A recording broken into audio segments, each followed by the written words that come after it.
ओम नमः शिवाय। गुरुजी सदा सहाय। हेलो दोस्तों, नमस्कार। कैसे हैं आप लोग? आई होप आप सभी अच्छे होंगे।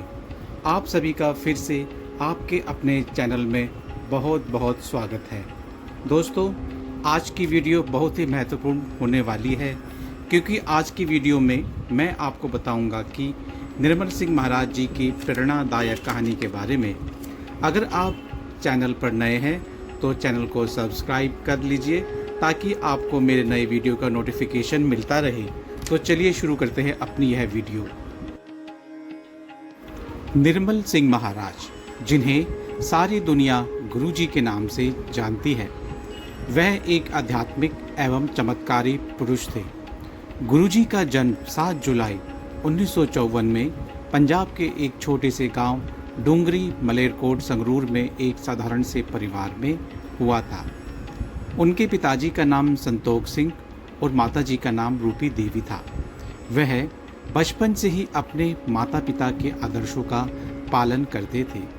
बचपन से ही गुरुजी का रुझान आध्यात्मिक कार्यों और मानवता की ओर था। गुरुजी ने बहुत कम उम्र में ही धर्म और अध्यात्म के प्रति अपनी रुचि दिखानी शुरू कर दी थी। उन्होंने संत महात्माओं के सत्संग में भाग लेना शुरू किया और धीरे धीरे एक प्रमुख आध्यात्मिक गुरु बन गए।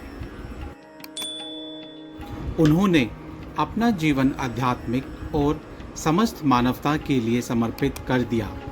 उन्होंने अपने जीवन के दौरान ध्यान, साधना, संन्यास, तप, भजन, कीर्तन, योग आदि गतिविधियों में शामिल रहते थे।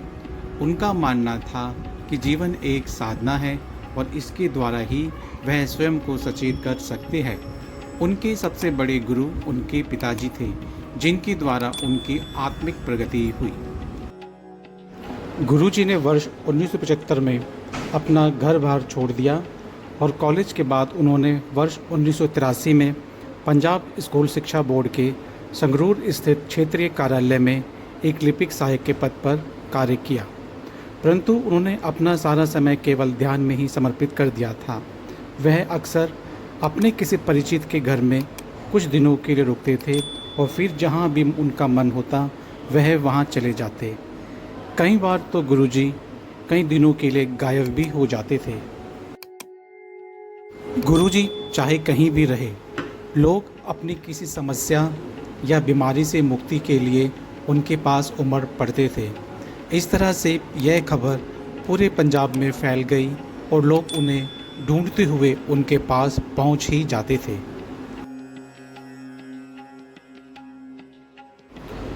गुरुजी के पिता को उनकी जीवन शैली पर कभी यकीन नहीं था। वह केवल यही सोचते थे कि उनका बेटा धर्मगुरु होने का नाटक कर रहा है। एक दिन वह किसी अजीब सी आवाज़ को सुनकर सुबह जल्दी उठ गए तो उन्होंने गुरुजी को अपने पीछे एक बड़े शेर के साथ एक विशेष कमरे में जाते देखा। उनके पिताजी बहुत डर गए और उन्होंने भागकर कुछ लोगों को जगाया।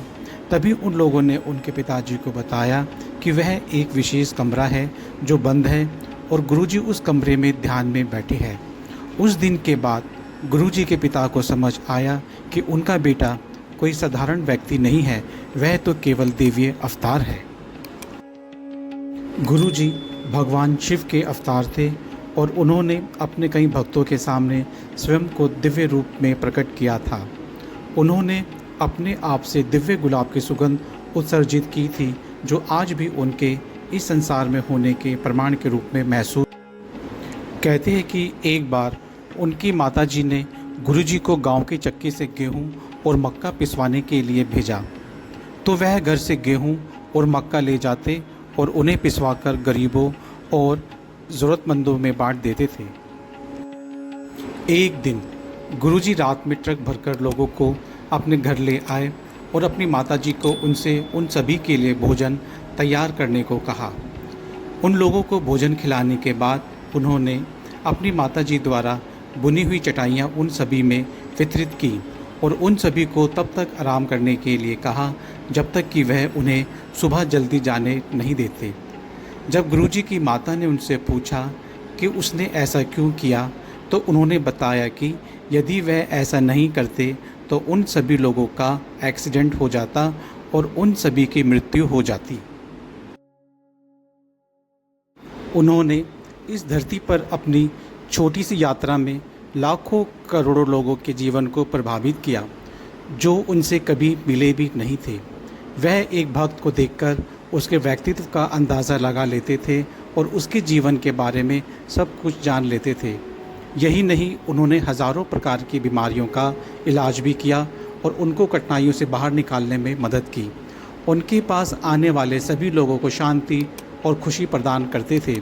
उनके पास उनके रिश्तेदारों, दोस्त ही नहीं अपितु वह लोग भी आते थे जिन्हें उन्होंने कभी देखा भी नहीं था और उनकी सारी समस्याओं का समाधान करने में मदद करते थे। उनकी संगत के दौरान मधुर शब्द गुरबानी पूरे सभागार में गूंजते रहते थे, जहां भक्त उनके सामने फर्श पर बैठकर ध्यान करते थे। गुरुजी उन्हें छूकर ही नहीं बल्कि अपने आध्यात्मिक शक्तियों से उनके जीवन का मार्ग बदलकर उन्हें अपना आशीर्वाद प्रदान करते थे। कई बार गुरुजी किसी भक्त को मंडली की ओर मुँह करके खड़े होने और अपने दिव्य अनुभव को सभी भक्तों के सामने बताने के लिए कहते थे।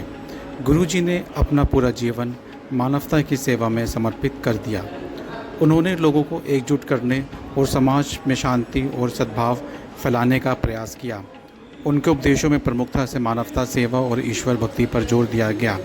उनके निधन के बाद भी उनके उपदेश और शिक्षाएं लोगों के दिलों में जीवित हैं और उनकी स्मृति में अनेक लोग गुरुजी रुक रुक कर जालंधर, चंडीगढ़, पंचकुला, दिल्ली आदि स्थानों पर रहे थे और अंततः एक घर में बस गए, जिसे वह डिफेंस कॉलोनी जालंधर में उनके मंदिर के रूप में जाना जाता है। वह वर्ष 2002 तक दिल्ली और जालंधर के बीच घूम रहे और आखिरकार नई दिल्ली के एमजी रोड पर एम्पायर स्टेट हाउस में बस गए, जिसे छोटा मंदिर के नाम से जाना जाता है। उन्होंने 90 के दशक में छतरपुर के भाटी माइंस इलाके में शिव मंदिर भी बनाया, जिसे उनके भक्त बड़ा मंदिर के नाम से जानते हैं। अब इसमें गुरुजी की समाधि है, क्योंकि वह 31 मई 2007 में दिल्ली में उन्होंने महासमाधि ली थी। उन्होंने कोई उत्तराधिकारी नहीं बनाया। उनका जोर इस बात पर था कि भक्त हमेशा उनसे प्रार्थना एवं ध्यान के माध्यम से सीधे जुड़े रहे। उनका दक्षिण दिल्ली में भाटी माइंस में एक मंदिर है, जिसे बड़े मंदिर के नाम से जाना जाता है।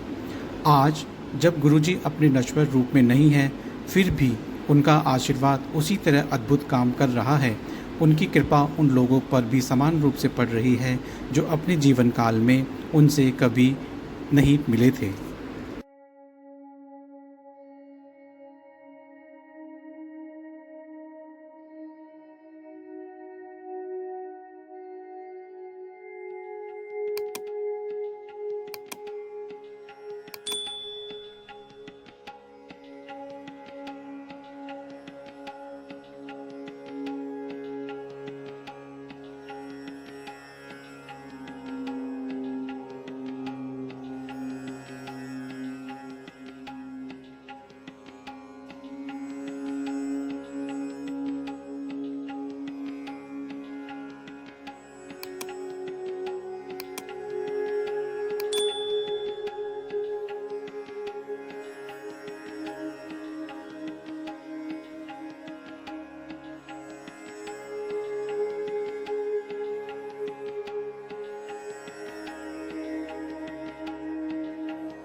दोस्तों, गुरुजी की कहानी हमें यह सिखाती है कि सच्ची भक्ति और सेवा से हम समाज में सकारात्मक बदलाव ला सकते हैं।